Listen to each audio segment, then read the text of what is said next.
जय सिया राम सज्जनों। स्कंद पुराण में ज्योतिर्लिंग का महत्व बताते हुए कहा गया है कि आकाश लिंग रूप है और पृथ्वी उसका आधार। प्रलय काल में सृष्टि, देवता आदि सभी इसी लिंग में समाविष्ट हो जाते हैं। सभी देवताओं का प्रादुर्भाव भी ज्योतिर्लिंग से ही माना गया है। पूरे भारतवर्ष में 12 ज्योतिर्लिंग हैं, अर्थात इन 12 जगहों पर भगवान शिव ज्योति स्वरूप में इन लिंगों में समाहित हैं। अर्थात इन 12 ज्योतिर्लिंगों के नाम लेने पर प्रातःकाल और सायंकाल को 7 जन्मों के पाप आपके नष्ट हो सकते हैं। आइए यात्रा शुरू करते हैं 12 ज्योतिर्लिंगों की। पहला ज्योतिर्लिंग है श्री सोमनाथ ज्योतिर्लिंग। यह भारत का ही नहीं अपितु विश्व का पहला ज्योतिर्लिंग माना जाता है। यह मंदिर गुजरात राज्य के सौराष्ट्र क्षेत्र में स्थित है। जब सोमदेव अर्थात चंद्रमा को दक्ष प्रजापति ने क्षय रोग होने का श्राप दिया था, तब चंद्रमा ने इसी स्थान पर तप करके श्राप से मुक्ति पाई थी। सोम के कष्ट को दूर करने वाले प्रभु शिव की यहाँ पर स्वयं सोमदेव ने स्थापना की। इसी वजह से इस तीर्थ का नाम सोमनाथ पड़ा। विदेशी आपदाओं के कारण यह मंदिर 17 बार नष्ट हो चुका है। हर बार यह बनता बिगड़ता रहा है। जय जय शिव शंकर। दूसरा ज्योतिर्लिंग है मल्लिकार्जुन ज्योतिर्लिंग। आंध्र प्रदेश में कृष्णा नदी के तट पर श्रीशैल पर्वत पर यह ज्योतिर्लिंग है। कहते हैं एक बार कार्तिक भगवान किसी बात से अपने पिता भगवान शिव से नाराज होकर दक्षिण दिशा में श्रीशैल पर्वत पर एकांतवास में चले गए, लेकिन माता पिता का मोह वह त्याग नहीं पाए। उन्होंने शिव पार्वती का आह्वान किया और शिवलिंग की उपासना शुरू की। इसी जगह पर भगवान शिव अर्जुन के रूप में तथा माता पार्वती मल्लिका के रूप में विराजमान हैं। मल्लिकार्जुन का महात्म्य कैलाश पर्वत के समान बताया जाता है। बम भोले बम बम भोले। तीसरा ज्योतिर्लिंग है श्री महाकालेश्वर ज्योतिर्लिंग। यह ज्योतिर्लिंग मध्य प्रदेश के धार्मिक राजधानी उज्जैन नगरी में स्थित है। यह एकमात्र दक्षिण मुखी ज्योतिर्लिंग है। अवंती नामक राज्य में उज्जैन नगरी में ब्राह्मणों को परेशान करने वाले दूषण नामक राक्षस, जिसका निवास रत्नमाल पर्वत था तथा जिसे ब्रह्मा जी का आशीर्वाद प्राप्त था, के वध हेतु भगवान शिव धरती फाड़कर महाकाल के रूप में प्रकट हुए। नाराज शिव ने एक हुंकार से ही राक्षस को भस्म कर दिया। फिर इसी जगह शिवलिंग में समाहित हो गए। इसलिए इस ज्योतिर्लिंग का नाम महाकालेश्वर पड़ा। मान्यतानुसार दक्षिण के स्वयं भगवान यमराज हैं। जो व्यक्ति सच्चे मन से आकर इस जगह प्रार्थना करता है, उसे मृत्यु के बाद मिलने वाली सारी यातनाओं से मुक्ति मिलती है। चौथा ज्योतिर्लिंग है ओंकारेश्वर व ममलेश्वर ज्योतिर्लिंग। यह मध्य प्रदेश के खंडवा जिले में नर्मदा नदी के बीच मंधाता या शिवपुरी नामक द्वीप पर स्थित है। यह द्वीप ओम के आकार में बना है। नदी के बहाव से यह संरचना बनी है। पुराणों के अनुसार विंध्य पर्वत ने नर्मदा नदी के तट पर भगवान शिव की पार्थिव लिंग रूप में पूजन व तपस्या की। अतः भगवान शिव ने यहाँ प्रणव लिंग रूप में विराज किया। तत्पश्चात देवताओं के आग्रह पर शिवलिंग 2 भागों में विभक्त हो गया। एक भाग ओंकारेश्वर तथा दूसरा भाग ममलेश्वर कहलाया। एक दूसरी कथा के अनुसार इक्ष्वाकु वंश के राजा मंधाता ने नर्मदा नदी के तट घनघोर तपस्या की। तब भगवान शिव यहाँ प्रकट होकर उन्हें आशीर्वाद देते हैं। नर्मदा क्षेत्र में ओंकारेश्वर सर्वश्रेष्ठ तीर्थ है। 5वां ज्योतिर्लिंग है श्री वैद्यनाथ ज्योतिर्लिंग। झारखंड राज्य के दुमका नामक जिले में यह ज्योतिर्लिंग है। शिव पुराण के अनुसार जब राक्षस राज रावण ने शिव तांडव स्तोत्र की रचना कर भोलेनाथ को प्रसन्न कर उनसे लंका में निवास करने को कहा, तो महादेव ने यह शर्त रखी कि मैं शिवलिंग के रूप में तुम्हारे साथ लंका चलूँगा, परंतु अगर रास्ते में तुमने मुझे नीचे रखा तो पुनः तुम मुझे उठा नहीं पाओगे। रावण सहर्ष तैयार हुआ। रास्ते में देव माया से उसे लघुशंका लग गई। रावण ब्राह्मण वेश में आए भगवान विष्णु की माया को समझ नहीं पाया और उसने ब्राह्मण को शिवलिंग थमा लघुशंका के निवारण हेतु चला गया। श्री हरि विष्णु ने शिवलिंग को धरातल पर रख दिया। वापस आने पर बहुत प्रयास के बाद भी जब शिवलिंग जमीन से नहीं उठा तो रावण ने क्रोधित होकर पैर के अंगूठे से शिवलिंग को वहीं जमीन में दबा दिया। ऐसी मान्यता है कि आज भी अंगूठे का निशान उस शिवलिंग पर है। कालांतर में बैजू अर्थात वैद्य नामक भील ने शिवलिंग की पूजा अर्चना की। इसी वजह से इस तीर्थ का नाम वैद्यनाथ पड़ा। छठा ज्योतिर्लिंग है भीमा शंकर ज्योतिर्लिंग। महाराष्ट्र के पुणे में सह्याद्री नामक पर्वत पर यह ज्योतिर्लिंग स्थित है। इनको मोटेश्वर महादेव के नाम से भी जाना जाता है। ऐसी मान्यता है कि कुंभकर्ण का बेटा भीम ब्रह्मा जी के वरदान से अत्यधिक बलवान हो गया। उसने राजा सुदाक्षण को कारागार में डाल दिया। जेल में ही राजा ने शिव की पूजा अर्चना व तपश्चर्या का पालन किया। इसका पता चलते ही राक्षस राज भीम वहां आया और शिवलिंग को पैरों से रौंद दिया। तब भगवान शिव ने प्रकट होकर राक्षस राज भीम का वध कर दिया। तभी से शिव के ज्योतिर्रूप में समाहित होने के बाद इस ज्योतिर्लिंग का नाम भीमा शंकर पड़ा। सातवां ज्योतिर्लिंग है श्री रामेश्वरम ज्योतिर्लिंग। तमिलनाडु राज्य के रामनाथपुरम नामक स्थान पर रामेश्वरम ज्योतिर्लिंग है। इस ज्योतिर्लिंग के संबंध में दो कथाएं प्रचलित हैं। दोनों ही भगवान श्री हरि विष्णु के अवतार श्री राम से संबंधित हैं। पहली कथा के अनुसार रावण पर चढ़ाई से पहले आकाशवाणी सुनकर भगवान श्री राम ने बालू का शिवलिंग बनाकर पूजन अर्चन की तथा शिव शंकर से रावण विजय का आशीर्वाद प्राप्त किया। दूसरी कथा के अनुसार रावण वध के पश्चात जब श्री राम ने समुद्र पार किया तो पहला पड़ाव गंधमादन पर्वत पर डाला। वहाँ उपस्थित ऋषि मुनियों से उन्होंने पूछा कि ऋषि पुलस्त्य के वंशज रावण का वध करने से मुझे ब्रह्म हत्या का पाप लग गया, उपाय बताइए इसके निवारण का। तब सभी ऋषि मुनियों के कहने पर भगवान श्री राम ने हनुमान जी को कैलाश से शिवलिंग लाने को कहा। उन्हें शिवलिंग लाने में देर होता देख माता सीता ने बालू का शिवलिंग बना दिया ताकि शुभ मुहूर्त न बीत जाए। जब हनुमान जी कैलाश पर्वत से शिवलिंग को लेकर आए तब उन्होंने देखा कि यहाँ पर माता सीता ने बालू का शिवलिंग बना दिया तो वे अत्यंत क्रोधित हुए। उन्हें बहुत बुरा लगा। तब माता सीता ने हनुमान जी को कहा कि अगर तुम हटा सकते हो तो इस शिवलिंग को हटा दो, हम तुम्हारा शिवलिंग ला के फिर पुनः पूजा करेंगे। हनुमान जी ने बहुत प्रयास किया, परंतु बहुत प्रयासों के बाद भी जब शिवलिंग को नहीं हटा पाए तो वे निराश हो गए और उनका घमंड चूर हो गया। तो वहीं पास में ही उनके द्वारा लाया गया शिवलिंग भी स्थापित करवाया गया। मान्यता है कि दोनों जगहों पर दर्शन के बाद ही रामेश्वरम धाम की यात्रा संपूर्ण होती है।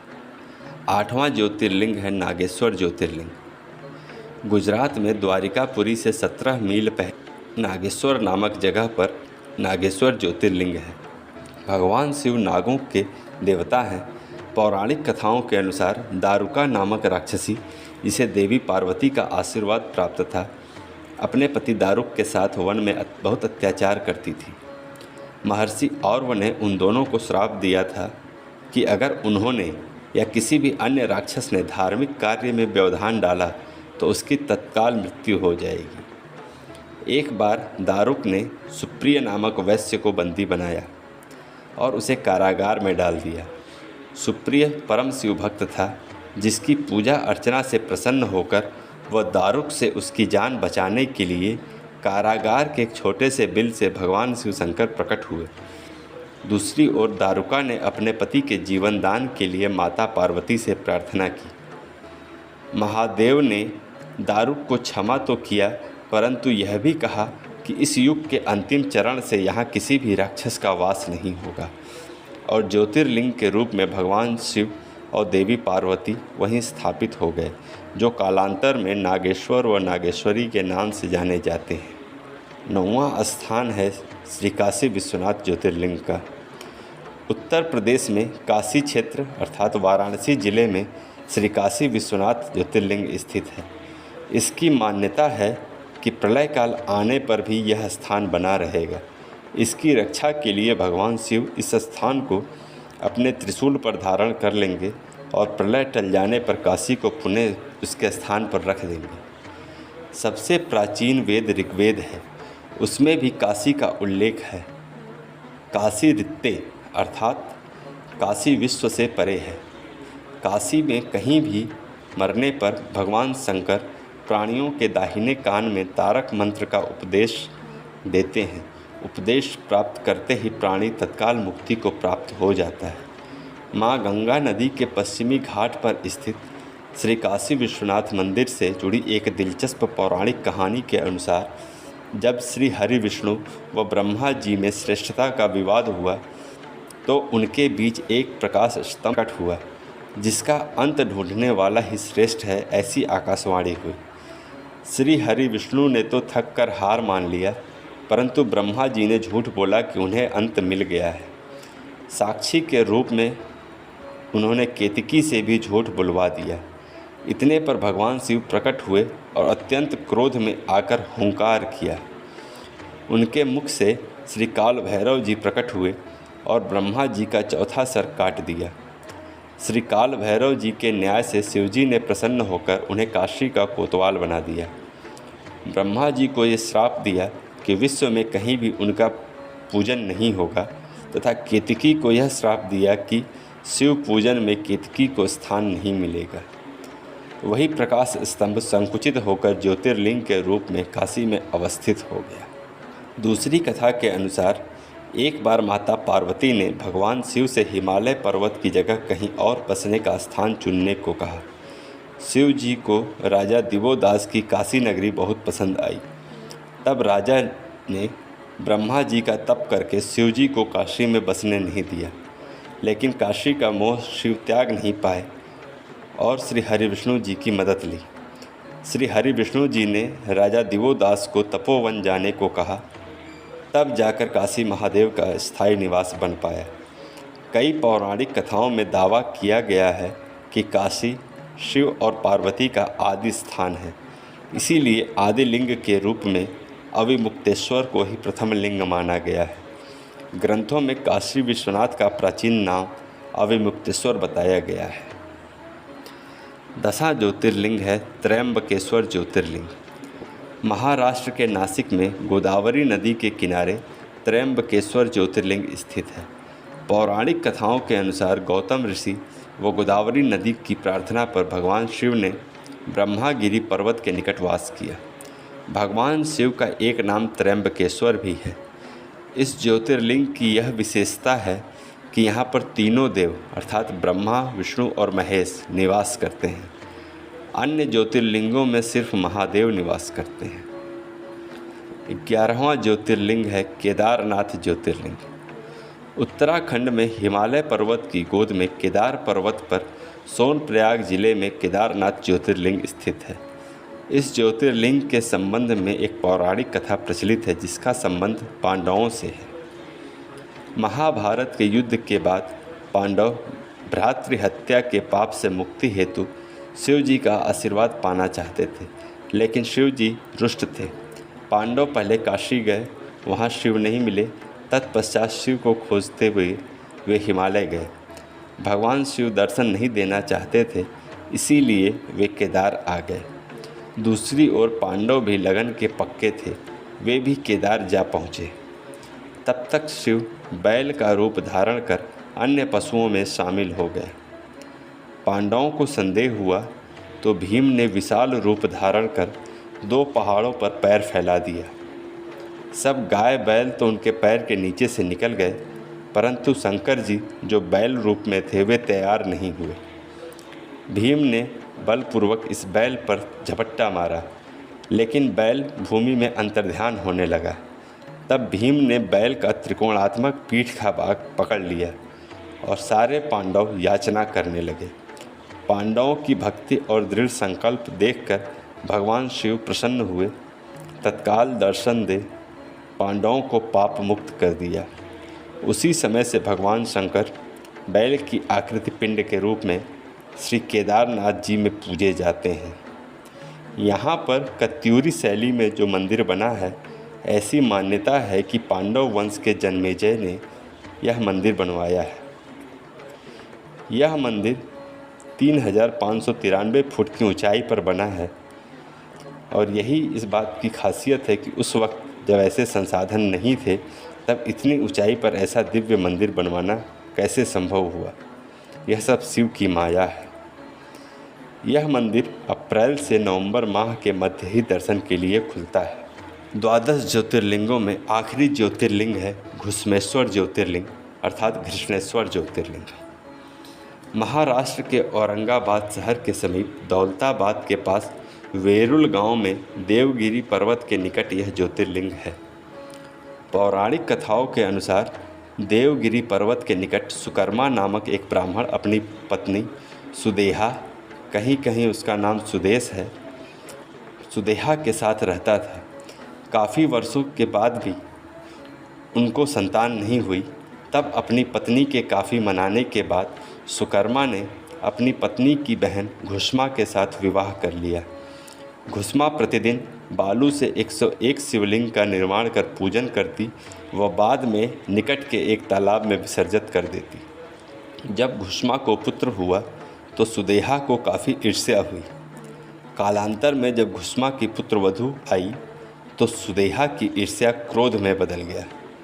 सुदेहा ने अपनी बहन के ही पुत्र की हत्या कर दी तथा उसके लाश के टुकड़े टुकड़े कर उसी तालाब में फेंक दिया जिसमें घुश्मा शिवलिंग का विसर्जन करती थी।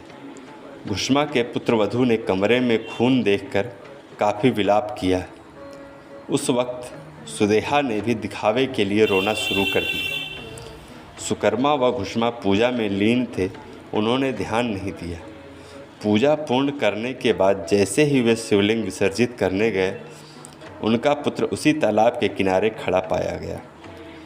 शिव की लीला समझकर दंपति ने शीश झुका लिया, परंतु शिव क्रोधित रूप में साक्षात प्रकट हो सुदेहा को दंड देने आगे बढ़े। तब घुश्मा ने काफ़ी अनुनय विनय से शिवजी से अपनी बहन को माफ़ करवाया। घुश्मा की ही प्रार्थना पर शिवजी ने वहां निवास करने का वरदान दिया। वह तीर्थ घुश्मेश्वर के नाम से प्रसिद्ध हुआ और उस तालाब का नाम भी तब से शिवालय हो गया।